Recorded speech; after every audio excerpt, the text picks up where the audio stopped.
TFM.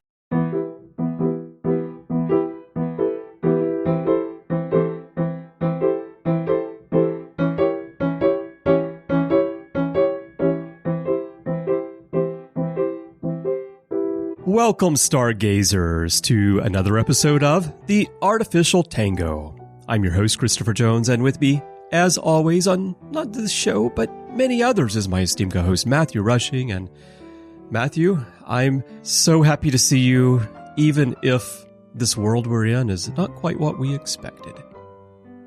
Well, I was very shocked to wake up this morning, Chris, and have a strange animated cat show up on my iPhone Meow. talking to me as if we knew each other. I have no idea what that's about, but apparently they do not know anything about me because I'm not a cat fan. Meow. I think the reality is, Matthew, is that, you're pretty much the same Matthew that I've known for all these years, except this time you have slightly better pet programming skills. Apparently, yes. Also, I am exceedingly lonely on this version of Earth, and so, yeah, I'm not sure what that says about me either. Well, we're going to find out as we discuss the second episode of Star Trek Picard Season 2 today, Penance. A quick rundown of the scenario as Q reveals to Jean-Luc the reason for their latest encounter. Picard learns that he is the most ruthless, bloodthirsty military leader mankind has ever known, leading Earth in a charge to rid the galaxy of non-humans. With the help of his friends, crew, and the Borg Queen, he must make it through Eradication Day to time travel back to 2024 Los Angeles in search of someone called the Watcher to discover and repair whatever change to history led to this totalitarian future. So, Matthew, let's start with the opening scene we picked up from the first episode. Q is with Picard, and we get a lot of interesting reveals of what's going on, and you and I may be happy, maybe not, given the way it turned out. Got a lot of DS9 name dropping. Yeah, we did. That's one of the things that I had noted. I have a notepad where I took some serious notes about the episode and hearing Dukat and the Martok drop, as well as General Sisko was very good and really interesting. I'll throw in here, if I remember correctly, in the promo art, we saw an orb, or at least a Bajoran symbol, which makes me wonder, with all these Deep Space Nine references, if we are going to see some sort of use of maybe the Orb of Time as a way to help heal whatever Q is broken. Very similar to actually what happens in the Star Trek book series that just came out from David Mack and Dayton Ward and James Swallow, where they ended the Litverse and kind of brought it in line with the Picard universe timeline. And so, again, great references, and just it's one of those things where it just got me wondering, what are they going to do? So that was really cool. Yeah, that was interesting. And of course, I noticed it right away in those promos, being a Niner.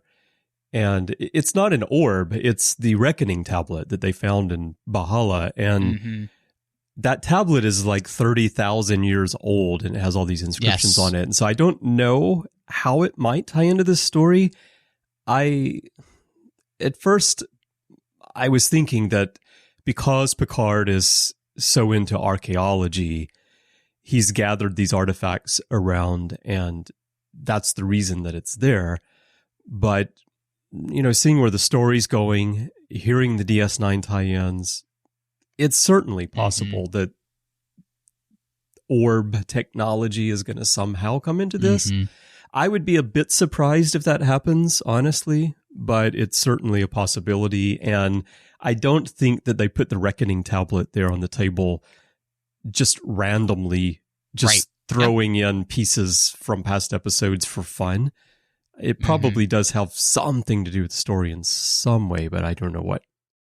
Hey, man, all I could say is, how cool would it be to have the emissary show up, for some reason. Like, I just, again, like, there's so many possibilities that you can do. And again, having seen the Orb of Time used specifically in the Coda series, I could totally imagine them using that, which, again, I think would be very neat to kind of see them kind of work in some of that stuff that we had seen in the books there, but, you know, for this audience. And so, but, I mean, in the end, as a Niner, it was just nice to get those name drops, and very nice to know that this is an alternate time. Well, not really an alternate timeline, but a timeline that Q has had something done to. So, like, those characters are hopefully still around. I mean, except for Dukat in the Prime timeline. Right. You know, I'd hate to think that General Martok or Cisco are gone in the Prime timeline as it should be, not as Q has messed with it. Right.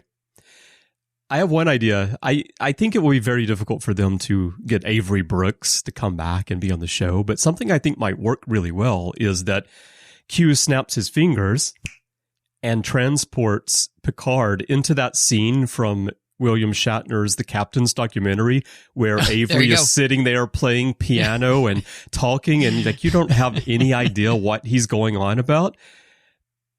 I think that could be, that in fact might be the moment in 2024 where he said something someone misunderstood. They just couldn't follow the logic of the narrative, and it changed history, and it led to this future somehow.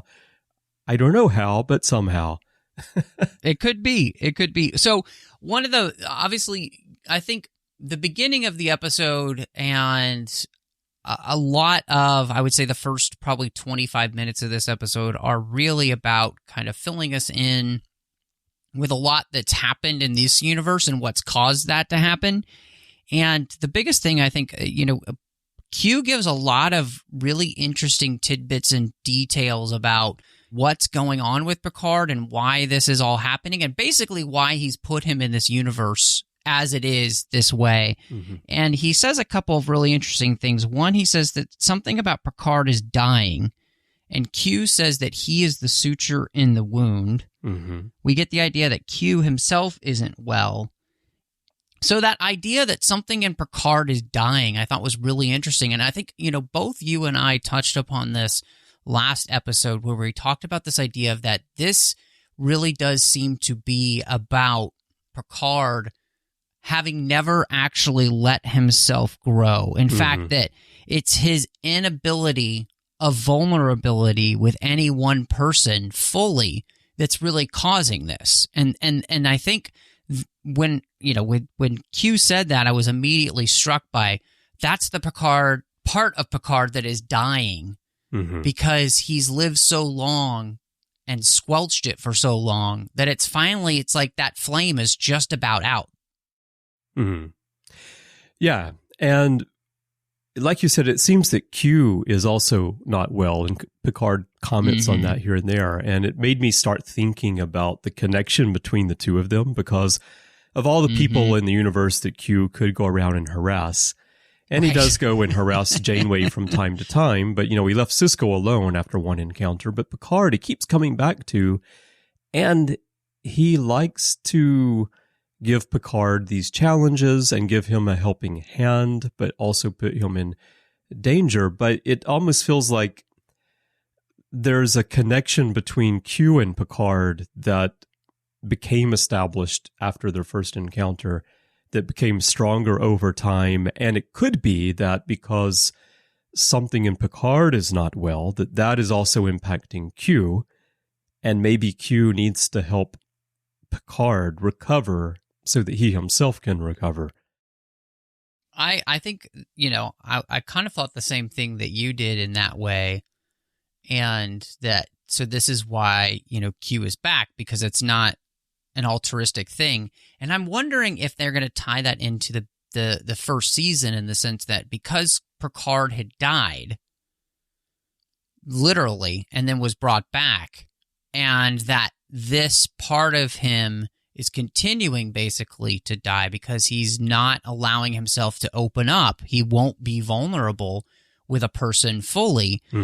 That it is that, again, like you said, that there's this connection between him and Q, and so I think that's really, really a great way to go. And it's interesting too, because, you know, Q brings him to the vineyard and he says, this is literally the same day that Picard had yesterday, but it's a different harvest. And so in the end, this is really about reaping what we've sown. And apparently what we've sown, because of what was changed, is slightly different. And so this whole thing is about, hopefully, Picard being a student of his own behavior, but allowing himself to finally crack the egg of his psyche, finally crack the egg of his fear. Because that's another thing that Q says, is that this is in the wake of your fear. And that Picard knows what this is, because Q says you need forgiveness, and Picard says, forgiveness for what? And Q says, you know, Jean-Luc. Right. And so I think it's just really fascinating, because again, I think the first 20 minutes of this episode really are driving home that whatever is happening is actually the result of Q almost maybe in some way trying to save Picard from himself, and maybe, like you said, trying to save himself as well. Right, because I don't really know why Q would be trying to save Picard just to be saving Picard if there's nothing in it for him. Right. And given the oddness of his behavior and the seriousness of his behavior, I think everyone was probably a bit shocked when Q struck Picard and Picard bled. We've not really seen Q act in that kind of deadly sincere manner before. Yeah, so definitely Q has something to lose in this himself if Picard isn't successful. Now, I 100% agree, and in all honesty, I think too, you know, one of the reasons for kind of showing us, I think, this timeline and whatever's going to make the change in 2024 is going to be this idea is that you reap what you sow. And so what are we sowing? And obviously the idea, it sounds like, of continually sowing fear, I think that's one of the things that what we see in this totalitarian universe, right? This universe is completely driven by fear run amok. You know, there is, you know, Picard's fear, his inability to be vulnerable. This is where every good thing about Picard has been downplayed, and every negative thing about him has been put on like times 1,000.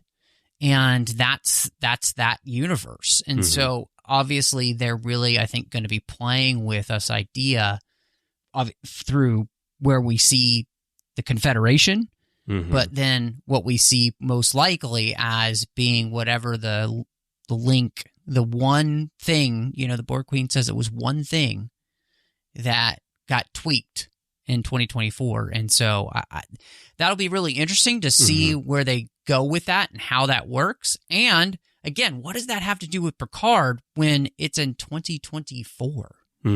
Yeah. Picard's not that old.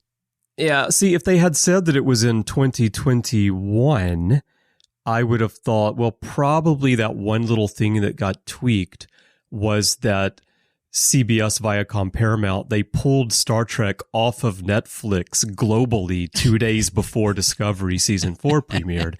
But since it's 2024, I'm not yet sure what happens. Maybe Amazon stops selling Star Trek box sets. I don't know.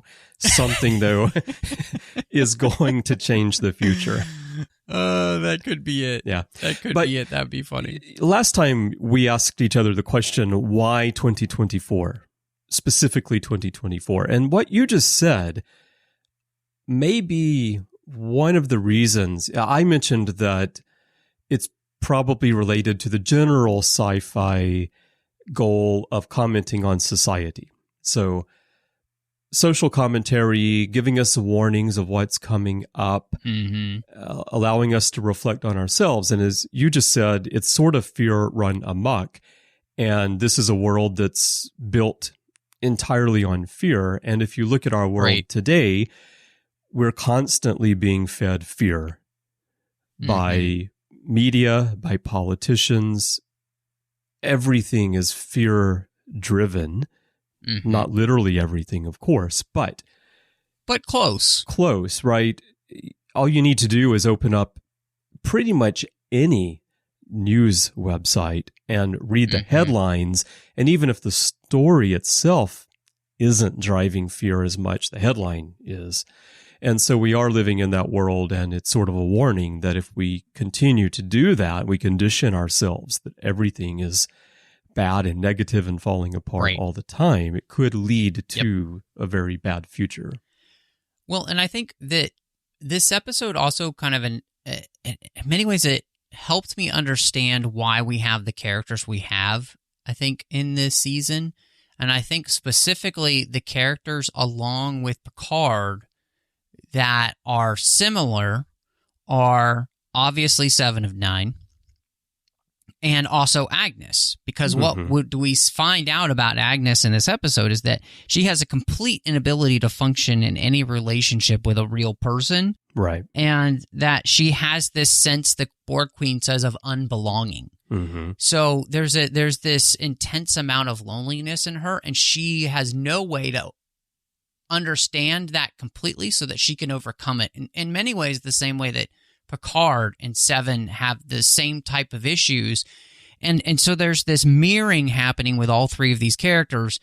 And so that was something I thought that was really well done in the episode that helps us understand as to why we're on the adventure with these 3 characters, like specifically. And then on the other side, in many ways, you kind of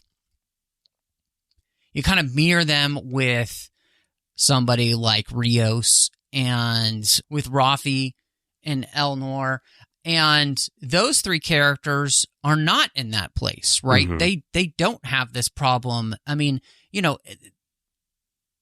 Rios isn't perfect, but you can even tell he's become a much more whole person by this season. Rafi, this is the same way. Something in her has changed completely, and Elnor is just really the complete innocence still. Yeah. And so I think one of the things that I'm at least seeing in this season is that it really does feel like they boiled this down to, okay, who are the characters we have? Why are they here? And why do they need to be a part of this story so that there isn't anything superfluous yet?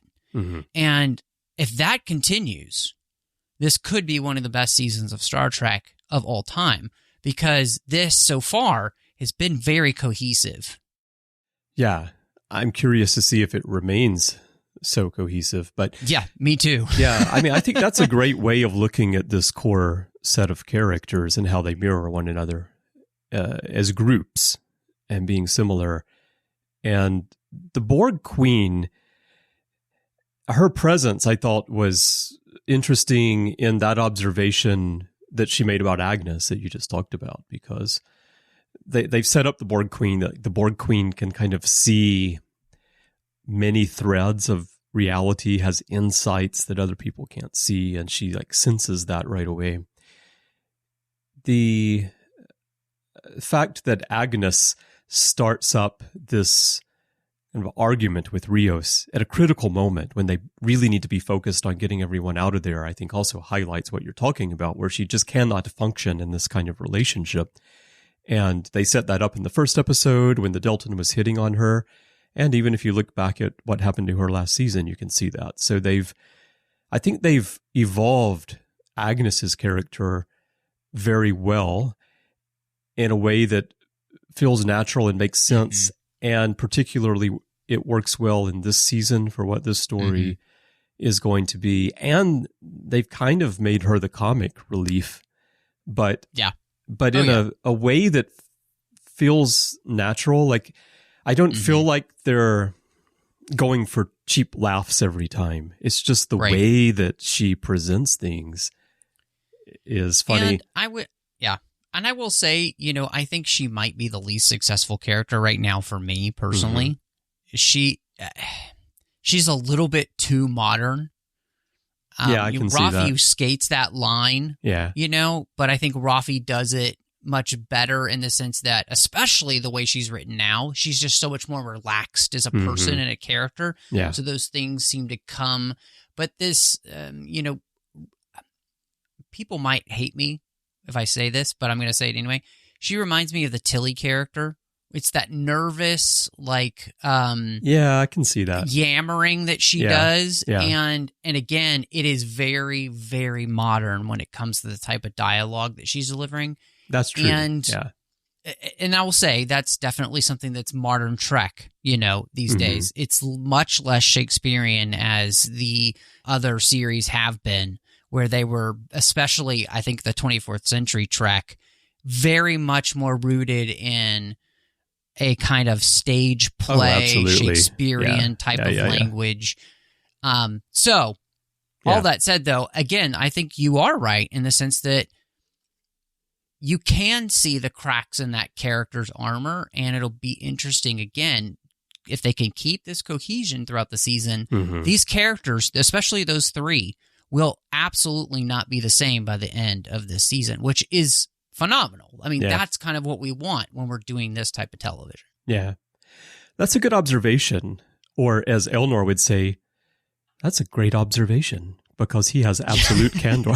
I love how his little comments in this episode. Yeah. But he's very funny. It's a great observation about her character. And I do agree that, she is like that. She doesn't fit in the style of the rest of the characters, which are more in line with Star Trek as we know it. I think it kind of works well in this situation, though, to have one character who feels a bit less grounded and less heroic than the others, but who's brilliant, and they're going to need her mind to get through the situation. I think that for today's audiences, having a character like that does help some viewers connect with the story. I think that's why Tilly works well for a lot of people, although I personally am not a fan of the Tilly character.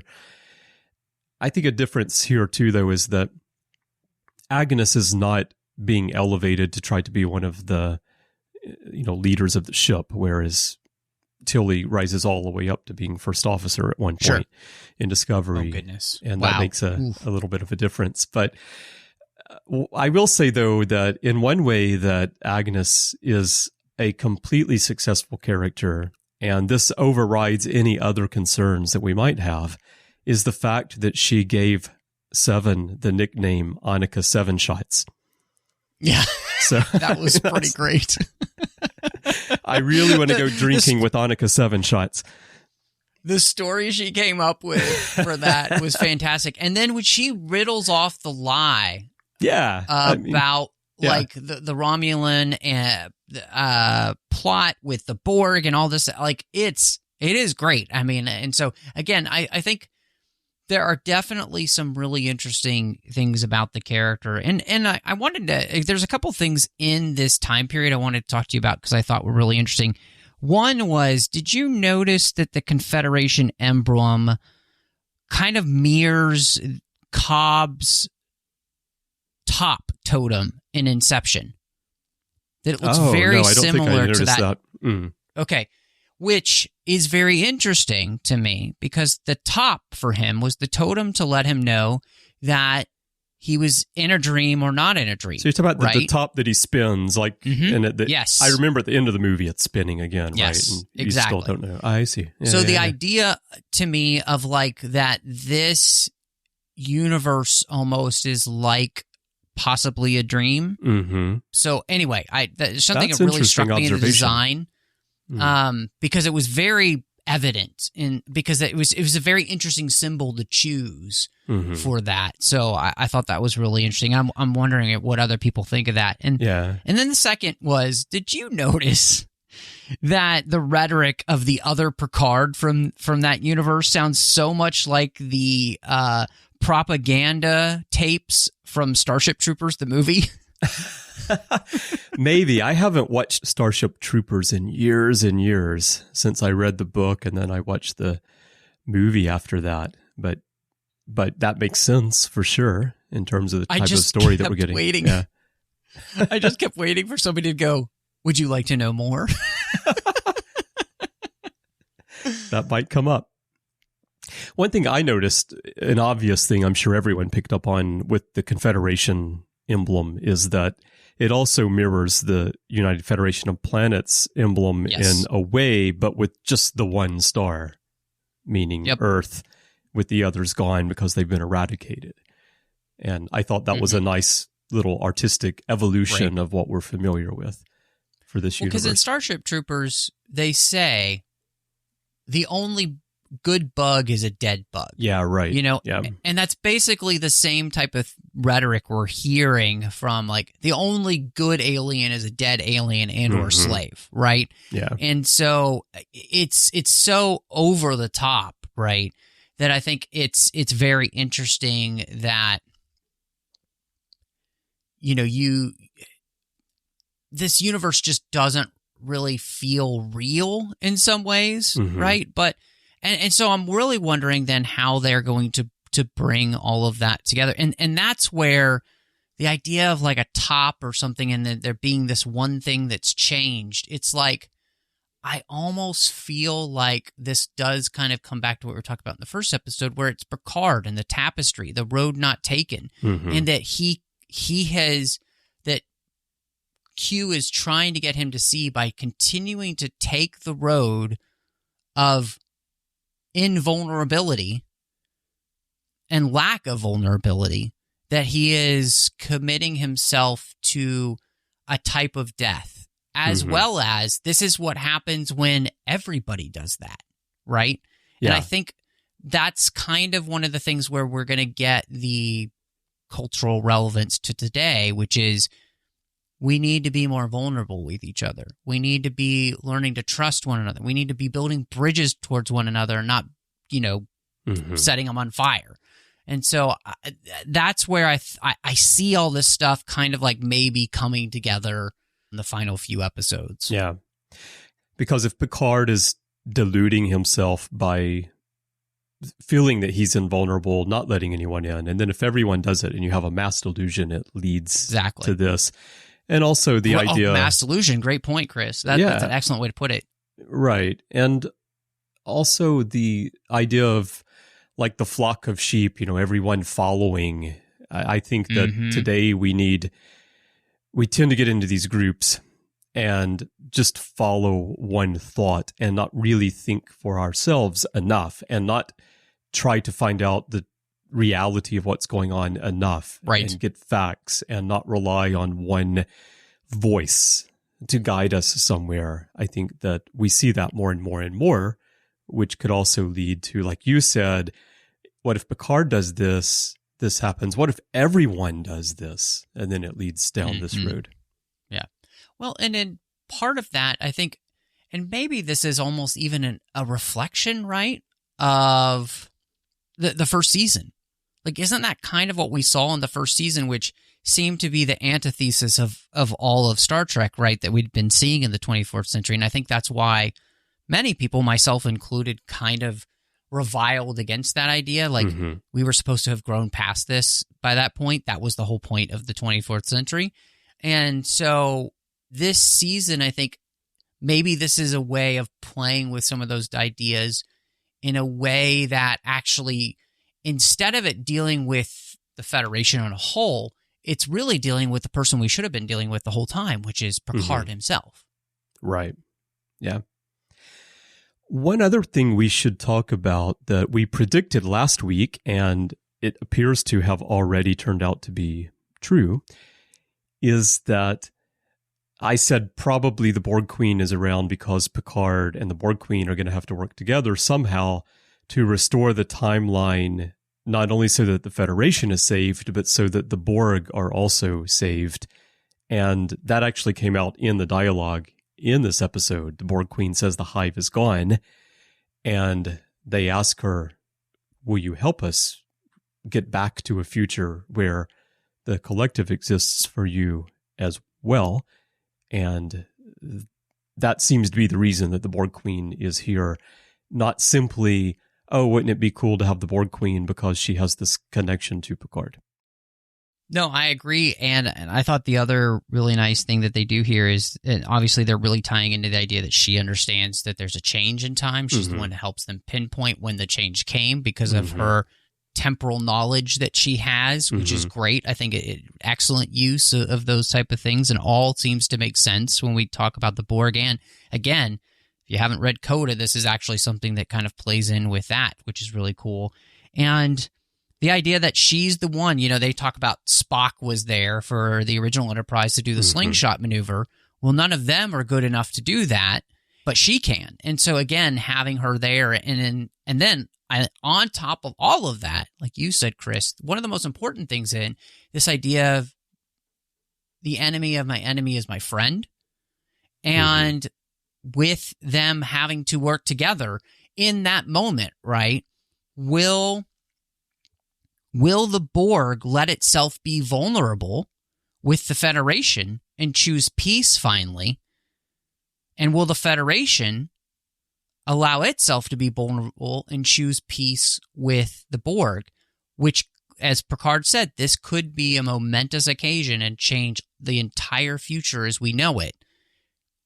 That's the larger, I think, theme that plays with the personal theme. So by them working together, when they go back, will they be able to help be the change they wish to see? Yeah, right.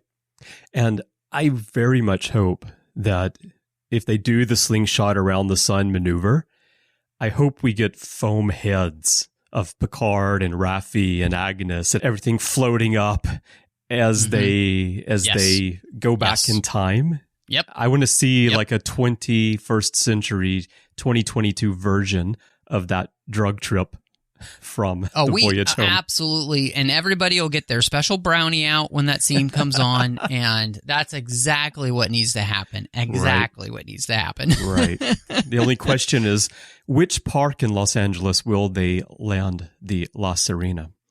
So, yeah, it's going to be interesting to see how that all turns out with the Borg and how the Borg Queen plays into the action since she doesn't have legs. Are they going to push her around Los Angeles, or is she going to stay on the ship? I don't know. It's going to be awkward. Yeah. So a couple of things I wanted to ask you. One, obviously, the Borg Queen says that there's someone there, someone to help, a watcher. Yeah. Do you think that's Guinan? Yeah, that was my instant thought. If it's not, it might not be, but if it's not, I'll be surprised, because I think the fact that Picard already went and found the bar in his own reality, and she was there. And I can't imagine that Whoopi Goldberg is only there for that one little bit of dialogue.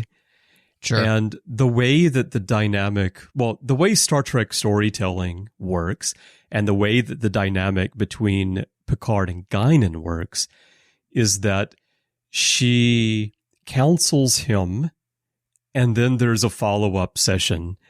And I think that what we saw in the first episode is the setup to the problem. And of course, what she set up was that you need to explore in here. You need to be able to let someone in. You need to open up. And as you've been talking about today, that may be what Q is trying to get Picard to understand as well. And it would make sense that Picard would then find Guinan again in this alternate history. And it's possible that as an Elorian, that Guinan has some ability, kind of like the Borg Queen seems to have here, of being aware of the different timelines. We've actually kind of seen that because we saw it in yesterday's Enterprise, that Guinan knew that history was wrong, that time had been broken. Yeah, and Q even brings that episode up because he drops a couple of name titles. He does yesterday's Enterprise and In the Mirror Darkly, which makes sense that both of those type of things are kind of seen in the way that the Federation is getting completely warped into something different. Yeah. And the way that he delivers one of them almost did feel like a clue, because he said, "Oh, how yesterday's Enterprise of you." Yes. As if he's referencing the actual situation in that story. Yeah, That's the name that Picard had given that log entry, was yesterday's Enterprise. Maybe so. It's like we see in Travis's quarters on the horizon in Enterprise and on Giorgio's shelves in Discovery books with the titles of original series episodes, right? Yeah, there you go. It's sort of like that. Yeah, Picard names his captain's logs the same. He gives them the same names we know them as from the TV episodes. But anyway, yeah, I really think the Watcher is going to be Guinan, and I think there's going to be a continuation of this dialogue between Picard and Guinan, which is going to help guide Picard in what he needs to do to restore history. Yeah, I mean, because Picard really gives some of the same speech he does in First Contact too. We've got to go back and repair whatever that damage they've done. Basically, we've got to go back and figure this out. And I think this is one of the things we did talk about. And so it'll be really interesting just to kind of see, does this feel like all the time travel episodes in a blender, or does this make something new? One thing I wanted to ask you though, because especially on the rewatch, the last 10, 15 minutes of this episode feel like it's taking too much time because we just want to kind of have some action. And I don't really know, and maybe it'll feel different when we get to the next episode, but it felt as though this episode should have just basically put them in 2024, and that's where we ended, rather than ending on a quote-unquote cliffhanger. Yeah. It almost just felt like we're misusing the time we have in a 10-episode season when we already know they're going to get to 2024. Right. I don't know exactly why we're dragging this out. And again, when you're watching it more episodically, there's absolutely the ability to have it make more sense next time. But I just felt, to me, like this episode at the end does drag a little bit more than it should with kind of drawing out the action. Yeah, I kind of had that feeling as well. Initially, I thought it made sense that they're trying to stall. Picard is obviously trying to stall. Oh, yeah. But when I rewatched it, I noticed that I felt anyway, I don't know if she's really doing it on purpose, I felt like Seven delivering her speech as the president was also trying to take a little bit longer to deliver her speech. Like the pauses between the lines were maybe a little bit longer than she would have otherwise done, because she's also trying to buy time. Sure. Yeah. She thinks that Agnes and Rios and Raffi are going to be able to do this more quickly, and she just needs to buy a little bit of time, but then it keeps taking longer. But then I started feeling like, okay, we're dragging this out too long. It's to the point where it's not feeling realistic anymore. And I don't know if I like the idea of Picard having to start firing on the other Confederation, like security and people there. That's a great point. Yep. I personally would have liked it better if they had been able to just beam out and the crowd was shocked by what happened, instead of having this moment where they maybe start to turn on him. Then I'm thinking about it a little bit more. Well, then when they're getting ready to time travel, and then the magistrate arrives and has security with him, and it seems like they're going to be stopped, I thought, okay, this is really unnecessary. We're creating drama just for the sake of drama, and we need to get on with the story and not have this like last hurdle that they need to get over. Right. Then I started thinking more about it. It may be that they need the magistrate in the past, that he's going to turn to their side. And if they didn't have him with them in 2024, they won't be able to solve the problem. Yep. And they needed a way to get him into the past with them, but there's no way that they would be able to tell him what was going on and bring him. And so this is a way where by Picard firing on them, it drives the magistrate to seek them out, and he has enough time to get up there. And it could be kind of like, it could be Q's way of making sure that this person gets back with them. At the same time, I don't necessarily think that Q, he's not like a puppet master guiding the movement of everyone the whole way. So I don't think he's like directly intervening and causing a delay. But anyway, I think that probably the magistrate is going to play an important role and they need him to be there. Sure. And that's the reason why everything got dragged out at the end. But it definitely felt like the pacing was off a bit. Yeah. And definitely, I think a lot of viewers probably felt like, why don't we get moving a little bit here? No, I 100% agree with you. And I think you rightly just laid out all the ways in which this can be ameliorated in the next episode, right? You know, it'll feel better when you watch it. Because, I mean, these episodes are legitimately kind of creating a 10-hour movie because they are legitimately picking up. I mean, at least the second episode picked up right where the first episode left off. And so I think obviously when you're making TV like that and then you have to wait a week, some things might feel unresolved or not feel right until you get to the next part, which is it's the same thing that happens if you're reading a book and you leave a chapter and you're like in the middle of a scene basically because you got to go back to work. Happens to me all the time. You know, that's the same type of feeling. And so I hope that's the case because I think one of the things that I think I rightly praise this season so far for is that everything feels very cohesive so far. So I'm just kind of like crossing my fingers saying, please don't drop the ball this season and take that away from us. Because right now what you're setting up is really great stuff. And I just want it to continue to be at this level. And hopefully that'll be the case. One other thing I wanted to note is that when Picard saw the Borg Queen, he had this sense of familiarity. And I think you and I felt the same way when we saw the Borg Queen, because it wasn't long ago that you and I were talking about Oasis in our Enterprise rewatch on Warp 5. And, of course, the Borg Queen here is played by Annie Wersching, who played Liana in Oasis. That's true. So I had a little sense of familiarity there. Well, she was in another show, sci-fi show called Timeless as well. And, you know, she's been in a lot of things. And she's excellent in everything that I've seen her in. I really enjoy her. So, very cool that she got the opportunity to play the Borg Queen here. And I think what's great is that she looks enough like the Borg Queen from First Contact. Yeah. She is similar enough to that actress, more than Susanna Thompson was in Voyager. Yeah, I think so.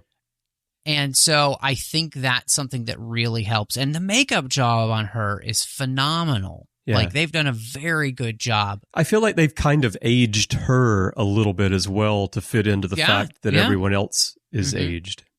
Yeah, I agree. Well, and it's very, very interesting. And this might be a really strange thing to notice, but I noticed that the graphic that showed her on the computer there actually had her with her hands shackled in front of her. And yet the graphic made it look like she was not wearing anything, which was very strange because it gave her much more humanity than seeing it look like she was wearing the Borg suit. Yeah. And so I felt like I wonder, I mean, again, this is one of those little background things that I noticed. I'm like, are they trying to say that we're stripping almost the Borg Queen of her technology in some ways and trying to show more of the humanity? And I don't know if that's the case, but that'll be really interesting to see if, you know, because Picard, maybe this is, just chalk myself into it, Chris. Picard, in some ways, has been Borgish in his inability to let somebody into his life in the most human of ways, right? Which is an intimate relationship. The Borg, that is also their problem, right? is their inability to negate the technology and have the quote-unquote human connection, right? So, I don't know. Maybe there's something to that. Could be. That's an interesting observation, as Elnor would say. So we'll find out. Apparently, I'm just full of those today. You are. Or I'm just full of it. And I have to be honest about it. I mean, absolute candor. For sure. All right. Well, we could talk about many, many, many more things from this episode, but we should wrap this one up for now. So do you have any last thoughts, final thoughts, and what's your rating for this episode? Goodness. I think that this is a very good episode again. I mean, it's probably around a 4 out of 5 Borg Queen head tubules, but it's, you know, it's a solid episode. I think it sets us up with continuing the mystery well of what's happening, and it really, it's keeping my interest, and it's also making me want to watch the next episode, which is exactly what you want with this kind of television. And so all I can say is, you know, writers are doing a great job so far. Just crossing my fingers that continues. What about you, Chris? Where are you landing here with your thoughts and final thoughts, and maybe even rating for the episode 2? Yeah, same for me. I'm really hooked on the story. I'm intrigued by the somewhat different take on Q than the typically more humorous take that we've gotten in the past. I think they've done a really nice job of setting up the story, working with the characters. And I just hope that we find Picard in Los Angeles 2024.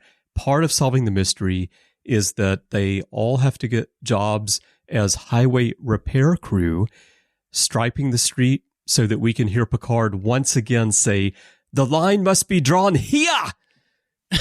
This far, no farther!" Excellent. Excellent. And who knows?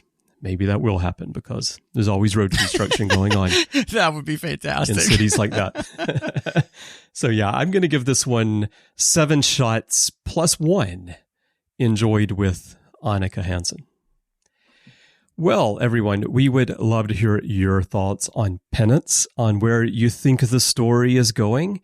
And there are many ways for you to share those with us. Perhaps the best way is to join our listeners group on Facebook called the Babel Conference. If you're already a member, you know what to do. If you're not, just type Babel, B-A-B-E-L, into the search field, and it should come right on up. If not, type the whole name. It is a closed group, so please do answer the questions and agree to the rules so that I can let you in.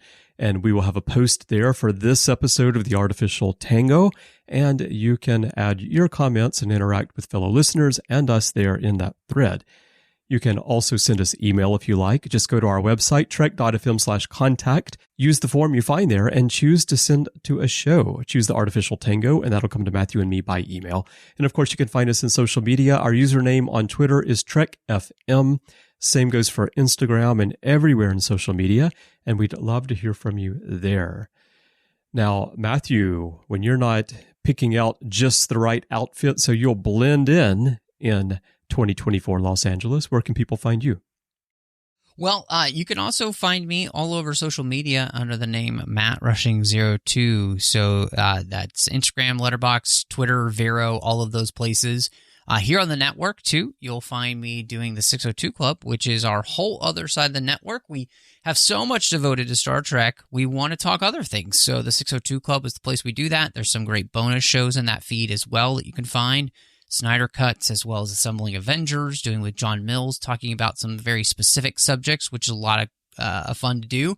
And then you can also find me, of course, doing Literary Treks, The Orb, and Warp 5. Literary Treks is about the books and the comics of Star Trek. Warp 5, Chris, you and I are walking through Enterprise every single episode as we celebrate 20 years of that show, which makes me feel old every time we do. And then, of course, The Orb, where we talk about our beloved Deep Space Nine together. And then over on the Nerd Party, you'll find me doing 2 shows. One is a completed show called Owl Post with Drea Kaufman, We talk about every single chapter of the Harry Potter series, one chapter at a time. And then John Mills and I love talking Star Wars, so Aggressive Negotiations is the place that we do that. Now, Chris, when you're not trying to figure out just how big you want that communicator on your chest to be in this alternate universe, where can people find you? It is awfully big, isn't it? Yeah, they're overcompensating for something. Something. Apparently, they eradicated all the good designers in this history, and I almost spit out my drink there, Chris.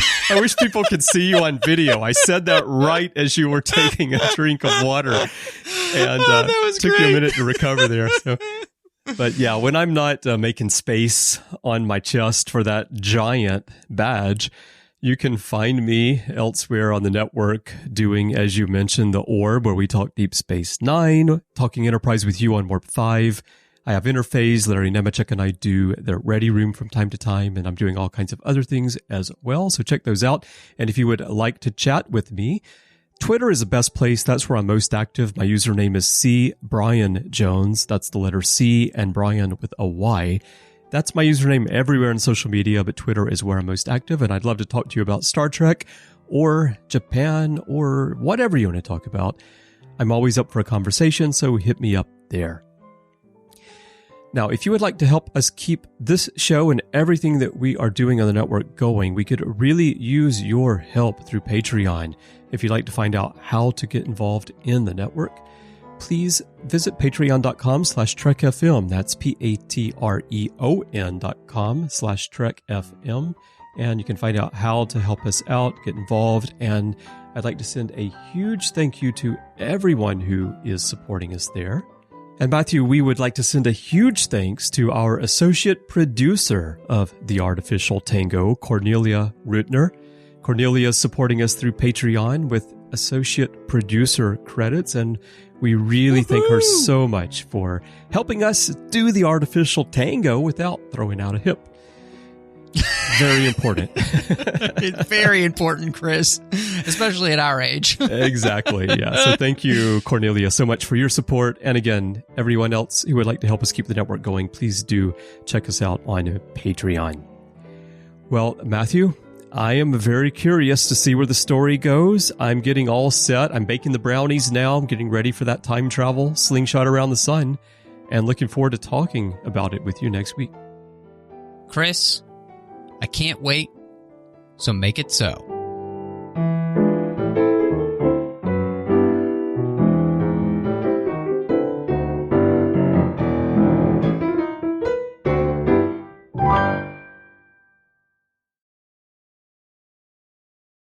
Matthew, I realized that during our discussion, we mentioned General Sisko, but we didn't really dig into what that might mean. And I've heard some people speculating, do you think it's Jake? And my first reaction was, why would I think it's Jake and not Benjamin? What do you think? I mean, do you think it's Jake? Do you think it's Ben? Mm-hmm. Do you think that the Reckoning tablet has anything to do with the mention? It's such a great question. And I think it honestly, it could be anyone, but I'm leaning towards it being, Ben rather than Jake, just because that feels more right for the story. And just when you say the name Sisko, I think that more people think of Benjamin Sisko than they do of Jake. Obviously, they both have the same last name. They're related. He's father, son, But I just think that that's really what they're going for. And I do wonder, we mentioned the Reckoning tablet and everything. Does that have anything to do with what they're going to do with fixing things? Again, dropping that name, it could just be, hey, we want to drop the name. We want to give fans fun. It's always fun when you name drop like that. But does it mean more? So I don't know. For you, did you take it at all as possibly being Jake, or did you just immediately jump to Ben as well? I never thought about Jake until I saw some people online speculating, oh, maybe it's Jake. I always immediately thought Ben, and I think some people might be thinking Jake for two reasons. One, because so much time has gone by that even though Picard is still alive, maybe Benjamin wouldn't be. And then maybe more so because Ben, he doesn't die at the end of DS9, but he's gone off with the prophets.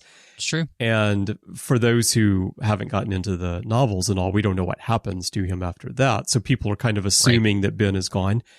But I think it's more likely that in this history, maybe Sisko never went to be with the prophets. 100%. Maybe that wasn't the outcome of his time on Bajor. I started to say maybe he never went to Bajor, but the fact that the Reckoning tablet is there gives us that connection. Yes. Yeah. Gives us that connection to Bajor. But I think it's more likely that in this history, he did not fight Dukat. He did not go into the fire caves, and he did not end up with the prophets. And, well, I mean, because this Dukat was killed by,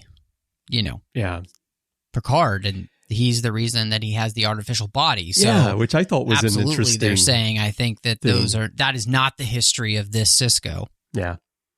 And he mentions that Dukat is killed outside the Ithian forests. And that's something that our friend Una McCormick made up for her books. And so it got referenced in here. And just last note on that scene where all this happens. Did you see Una tweet out a side-by-side photo of Dukat's skull and then Garrick smiling next to it? Yes, that was fantastic. That was so funny.